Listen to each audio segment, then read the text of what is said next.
Okay, welcome back. So glad you're here. So today we're going to try to compare Jesus' teaching versus what Satan teaches. And first, we must learn what Jesus teaches, and then we can compare what Jesus teaches to what Satan teaches. And then you can decide for yourself which teaching makes sense. Okay? I like stuff that makes sense. All right? So that's why I try to show you guys is the things that make sense. All right. So first, I got the first three verses of the parable of the prodigal son pulled up right here. And it's in Luke chapter 15, 11, 12, and 13. And I'll just read the first three verses here. And then when we're done with this, what we'll do is we'll think about this parable on a much deeper level. Okay? So follow along here. So Jesus said here, this is Jesus speaking, and he's telling us the parable. A certain man had two sons, and the younger of them said to his father, "Hey, father, give me the portion of goods that falleth to me." And he divided unto them his living. And not many days after, the younger son gathered all together and took his journey into a far country, and there wasted his substance with riotous living. So this first three verses paint the picture pretty good of the prodigal. He comes to his father and he says, "Hey, father, give me all my stuff. I want all my inheritance now." And the father says, "Well, okay, here you go." And then the son runs away to a far country and wasted his inheritance with riotous living. All right. So that's what a prodigal is. Okay. So I know this word prodigal is kind of a strange word. So let's just understand that the dictionary definition of prodigal is this. It's a noun. So it says one who leaves home but later makes a repentant return home. Well, that makes perfect sense because in order to make a repentant return home, you have to leave home in the first place. Am I right? Okay. So let's think about these first three verses on a much deeper level now. Every Christian pastor, preacher, or website I've ever seen, they all say, we are all the prodigals. And Jesus wants his prodigals to return home to him. All right. That's what they say. And I absolutely agree with them. Okay.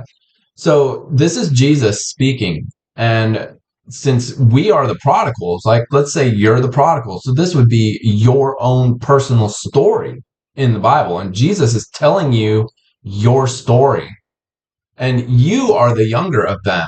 So you said to your father, "Give me my inheritance. Give me the portion of goods that falleth to me."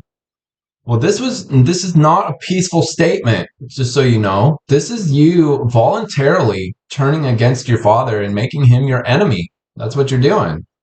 And his father says, "Okay, there's nothing I can do about what you want. So here's all your stuff." So now you have all your stuff, right? All your money, all your inheritance, and then you gathered all your stuff together and took your journey into a far country, and there wasting your substance with riotous living. So, "Father, give me my stuff." And your father says, "Well, okay, son, here you go," or daughter. And you leave. You voluntarily separate yourself from your father. That's what this is. Voluntarily separating yourself from your father. And it says you wasting your substance with riotous, sinful living. So that just means you became a sinner in a faraway country called Earth and did lots of sins in your father's sight. All right. So let's see what the prodigal son says when he makes his repentant return back to his father. Let's see what he says.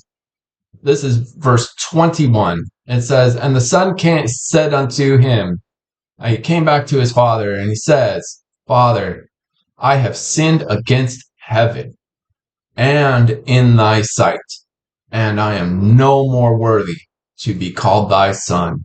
Wow. What is this? Well, this is a wholehearted, personal, genuine apology that admits full responsibility. and his father forgives him because he admitted full responsibility for his decisions. His father forgives him. Yeah. So let's see what the prodigal son does not say. Are you ready to see what the prodigal son does not say in this apology right here? He does not say, "Oh, Father, I just inherited my separation from you. I just inherited my sinful nature. It was just all passed down to me, and it was all because of Adam." Yeah. So I'm looking at his apology right here. It starts with the word father. Do you see the word inherited in there anywhere? Do you see the word inherited? Do you see passed down to me and because of Adam? Yeah, do you see that anywhere? I don't see it. Yeah, it's not there. It's not there. So does Jesus say that you inherited all this right here because of Adam? Nope. Sure doesn't. Jesus clearly teaches you that you bear the blame for your voluntary separation from your father. You bear the blame for that. So my question is now is why do all of Satan's ministers, the pastors and preachers and scholars, all the websites you could ever read about this, why do they all lie to you and say that you inherited all that? All that you inherited your separation and sinful nature. It was passed down to you because of Adam. Why do Satan's ministers lie to you and tell you that? It's a good question, right? The bottom line is they just don't know the truth. Satan's ministers, they will actually teach you to deny Jesus' own words. Absolutely. So if you go to a different part of the Bible, like Satan's ministers will do right now, then they will say, "But Dan, it says something different over here." Well, then you are misinterpreting what it says over here. You're denying Jesus's own words, and Jesus does not contradict his own words. He's not going to say, "You bear the blame and you inherited that." He's not going to do that in his whole book. It's not going to contradict itself.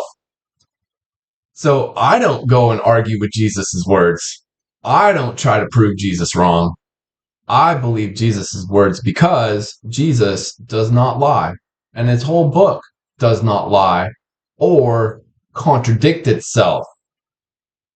So what does Satan's ministers teach? What do they teach? Well, they teach opposite of what Jesus teaches. Satan's ministers teach you inherited your separation from God and you inherited your sinful nature because of the fall of Adam or the fall of man into sin. Yeah, that's what Satan's ministers teach. And they teach you to do just what this picture shows you. We got Adam in the middle, right? And we got all these people pointing their fingers at Adam. That's what Satan's ministers teach. Sure is. So now let's compare, all right? Like I told you, we're going to compare just right now. So Jesus' teaching, Jesus' goal is for you to be born again so you can enter into the kingdom of heaven after you die. This is why Jesus teaches that you bear the blame for your voluntary separation from God and your voluntary sinful nature. You bear the blame for that. And when you admit your guilt, just like the prodigal son did, he will be happy to forgive you, just like I have. Dear Lord, I admit my guilt. I sinned against heaven by leaving your home, and I have sinned in your sight. I'm no more worthy to be called thy son. Please forgive me. And boom, there it is. I'm forgiven. But see, on the other hand, Satan knows that if you believe Satan's teaching, that you cannot be born again. Satan knows that. This is why Satan's ministers teach that you do not bear the blame for your separation from God or your inherited sinful nature. Yeah, you don't bear the blame for that. It's not your fault. It was that dude Adam's fault. Satan teaches you not to admit your own guilt, and thus you will not be forgiven, no matter how much you think you are. Can you perceive the difference between Jesus' teaching and Satan's teaching? Can you perceive the difference? Take that screenshot right there. Okay, I'll give you a minute. Take that screenshot so you can remember this video. Okay? Jesus teaches you to admit personal responsibility, admit your guilt before God. Satan teaches you to reject personal responsibility. So I hope you got the screenshot, okay? Because that's it right there. So if this has captured your attention in a way that you must learn more, like maybe you're like, never thought of it that way. Never had anybody explain it to me that way. Yeah. It's pretty intense, pretty amazing. And you want another example of the truth as not concealed, which is Jesus, by the way. Jesus is the truth as not concealed. Click the video that's on your screen right now. It's titled, Why Did God Begin Humanity? Okay? And continue your journey learning about God's word without fear of Satan's ministers lying to you. Hope to see you over there.